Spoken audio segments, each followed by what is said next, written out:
Hola, ¿qué tal? Soy Juan Carlos Zamora. Bienvenidos nuevamente a esta segunda clase del taller de creación literaria. Comenzamos. Bien, en la clase pasada vimos diversas estructuras sobre las cuales podemos comenzar a trabajar nuestras historias, ¿no? Hablamos de cartas, hablamos de diarios, hablamos de fábulas. En esta ocasión quisiera adentrarme un poco en cómo vamos a contar lo que queremos contar. Entonces, para ello hay algo fundamental que necesitamos tener en cuenta.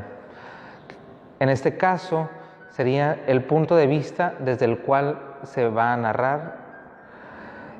Para ello necesitamos conocer todos los ángulos sobre aquello que queremos contar, ¿no? Empezar a conocer los ángulos nos permite armar de una mejor manera nuestra historia con ciertos detalles que en un principio no nos pueden parecer relevantes, importantes, pero siempre es necesario tomar en cuenta los detalles porque todo lo que entra en nuestra historia tiene que ser relevante para el desarrollo de la misma historia, ¿no? Entonces, para conocer los puntos de vista, necesitamos también tener en cuenta lo que son los tipos de narradores, ya que con ellos nuestra historia puede adquirir una voz necesaria que la va a llevar a buen puerto. En este caso, para ello, es importante tomar en cuenta diversos consejos en general para poder lograr nuestra historia, ¿no? ¿Qué consejos en general podemos tomar en este caso, para el narrador? Bueno, el narrador tiene que tener autoridad y autenticidad. Tiene que ser una voz firme, una voz auténtica. Es decir, ¿a qué me refiero con firme, con autoridad? Que el narrador conozca netamente lo que va a decir, que lo que sepa, que en algunos casos no puede saber todo, como lo veremos a continuación, pero lo que el narrador pueda conocer, que lo conozca perfectamente, ¿no?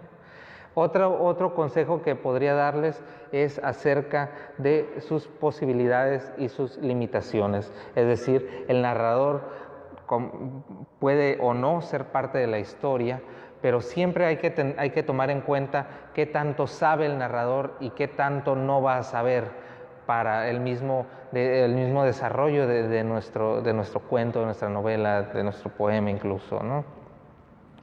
¿Qué tipos de narradores podemos encontrar? Bueno, se definen básicamente desde los narradores de primera persona, que serían aquellos en los que hay un yo de por medio, ¿no?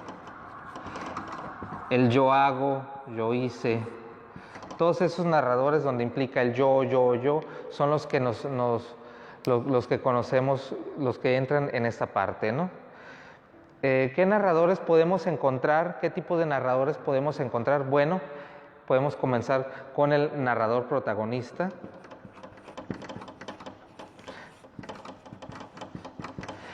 El narrador protagonista, en este caso, es aquel que conoce la historia, que es parte de la historia y que cuenta esa parte de la historia a través de él mismo, ¿no?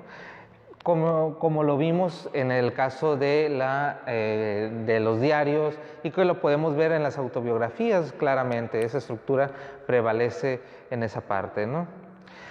¿Qué otro narrador nos podemos encontrar en los narradores de primera persona? Bueno, en este caso, más que narrador sería una función que es la función del monólogo interior.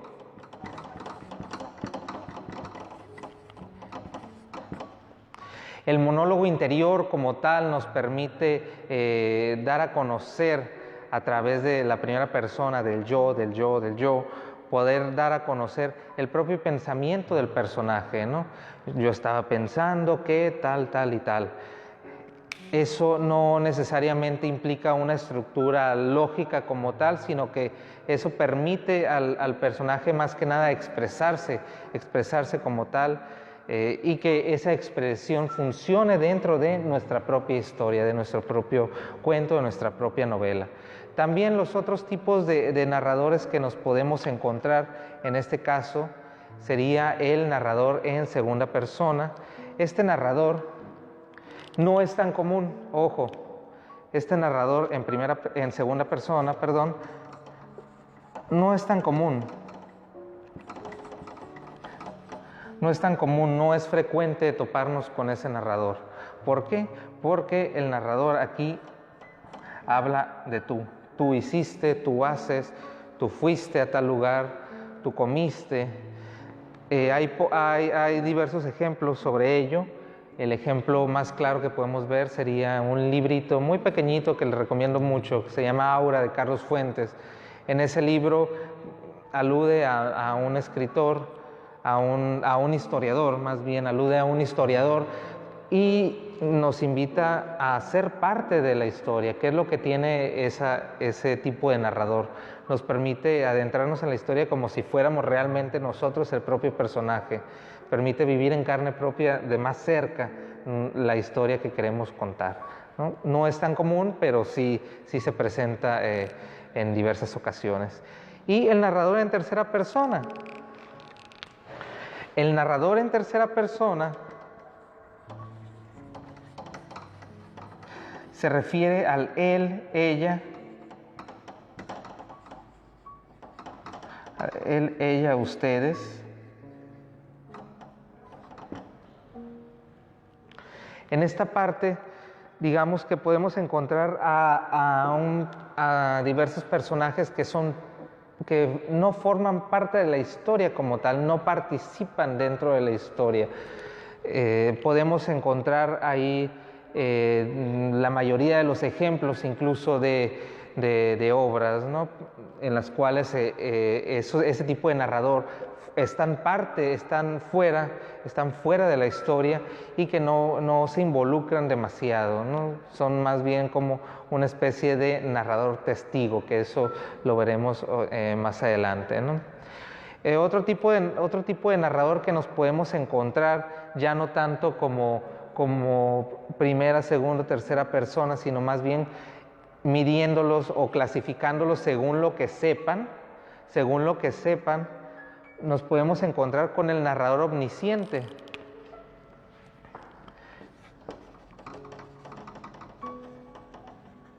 El narrador omnisciente, en este caso, es un tipo de narrador que sabe perfectamente la historia, sabe qué es lo que va a pasar, o sabe qué es lo que pasó, o sabe qué es lo que está pasando dentro de la historia en ese momento. Entonces, este narrador usualmente se le cataloga como si fuera un dios, que todo lo sabe,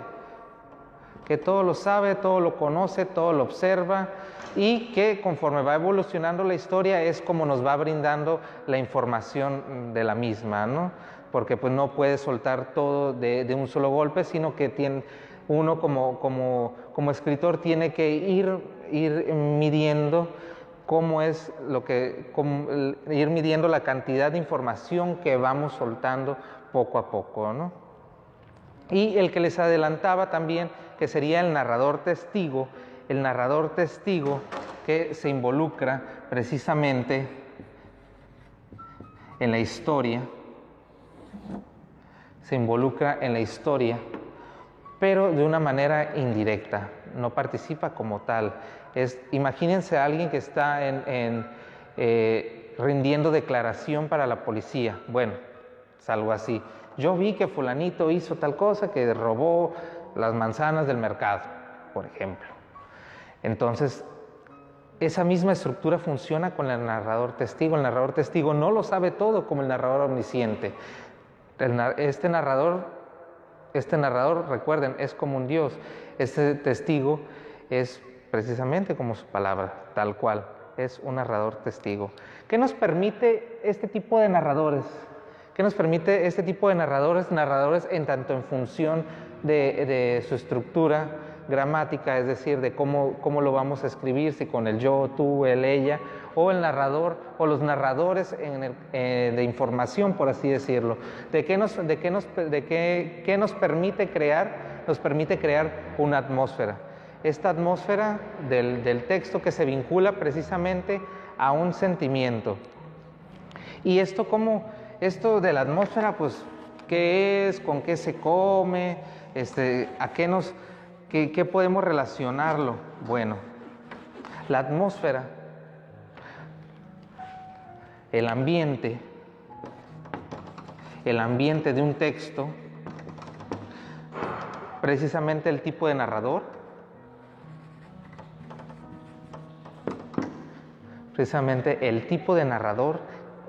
es lo que nos va a dar parte de la atmósfera. Los objetos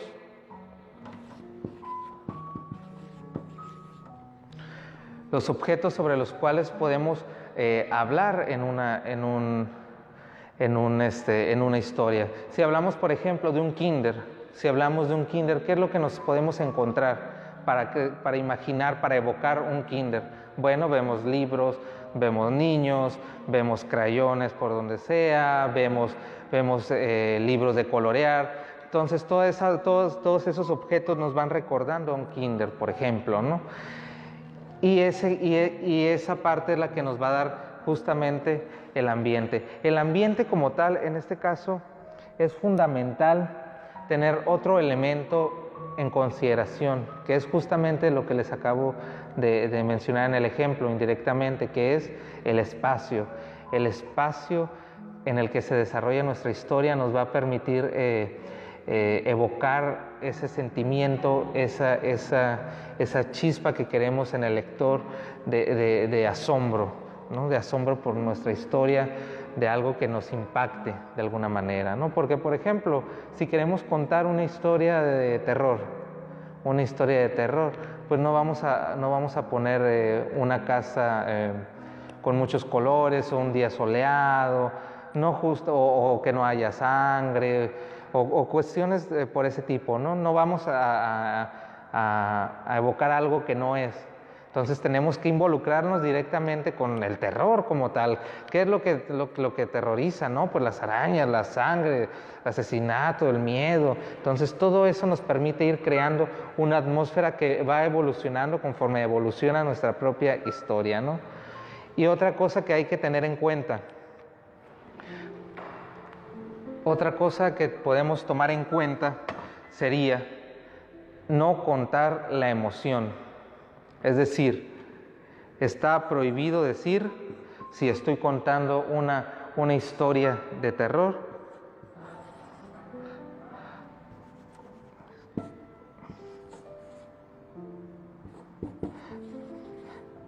tengo o tiene miedo. Por ejemplo, volviendo al caso del terror. Si decimos tengo o tiene miedo, nuestra historia no va a tomar esa fuerza que necesita para empezar a contar el terror, porque lo que queremos transmitir es el terror, es el miedo justamente. No necesitamos escribirlo, necesitamos más bien, ojo, describirlo.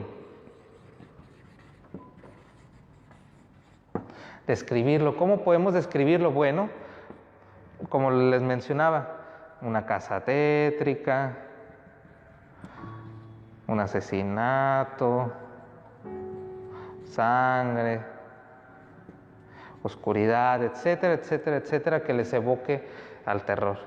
Entonces, en vez de decir tiene miedo, tal personaje tiene miedo, es mejor decir tal personaje siente escalofríos cuando, no sé, choca las ramas del árbol contra la ventana en la noche, ¿no? Entonces ya empieza uno a imaginarse justamente el miedo, incluso empieza uno a sentirlo como tal, ¿no?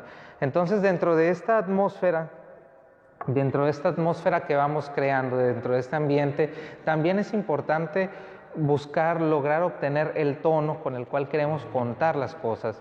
Y el tono no es más que el tipo de voz que queremos lograr para dar un efecto de algo, ¿no? Transmitir esa emoción a través de una voz, de un tono, de una particular señal que nos permita ver a nosotros como lector hacia qué camino vamos, y que permita también al escritor, por supuesto, determinar su propio rumbo dentro de la historia, ¿no? Cómo es que el escritor va a seguir con ese rumbo. Y esto va ligado justamente a lo de la atmósfera, ¿no? Para ello tengo por aquí un par de ejemplos. El primero es un cuento, un cuento brevísimo, muy breve, de una autora que se llama Luisa Valenzuela, argentina, y se titula El sabor de una medialuna a las 9 de la mañana en un viejo café de barrio, donde a los 97 años Rodolfo Mondolfo todavía se reúne con sus amigos los miércoles en la tarde. Ese es el título. Y el cuento es, qué bueno, fin del cuento. Entonces podemos ver a través de toda esa construcción del propio título, ¿no? A los 97 años, el viejo café, ya nos va permitiendo crear un ambiente desde el propio título y un tono al mismo tiempo en su conjunto de que pues efectivamente es cómico, resulta